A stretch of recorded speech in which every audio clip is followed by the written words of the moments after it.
Good morning. तर नमस्कार मंडळी, झाली नाश्त्याची वेळ. आता बनवायला घेतलेत पोहे. तर बघा किचनवर येऊन बसले कारण की तिला भूक लागली होती. तर पोहे वगैरे बनवले, तिला भरवून घेतलं. नंतर कपडे वगैरे धुतले, कपड्यांच्या घड्या घालायच्या होत्या सुकलेल्या, ते पण घालून घेतल्या. एकदा राहिलं की राहून जातं तसंच काम सगळं. थोडा आरसा वगैरे पण पुसून घेतला, 2-3 दिवस झाले पुसलाच नव्हता, लगेच डाग येतात त्याच्यावर.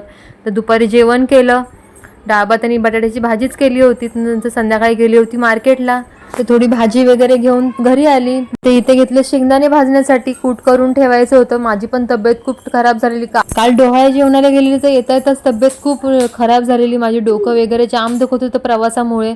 साधं सिंपलच जेवण करण्याची पण इच्छा नव्हती, पण बोली परत बाहेरचं खाल्लं तर अजून त्रास होईल. मग शेंगदाण्याचं कूट करून घेतलं भाजीसाठी आणि एकच भात बनवला वाटाणे वगैरे टाकून. नंतर मी पण जेवून घेतलं, साईदण्याला पण जेवायला दिलं आणि झोपवलं तिला पण. नंतर मार्केटवरून येता येताच गोळ्या मेडिकलमधून घेऊन आली. त्या गोळ्या आधी खाल्ल्या आणि सकाळसाठी इथे बटाटे उकडायला ठेवले कुकरला. असा होता दिवस. भेटू पुढच्या ब्लॉग.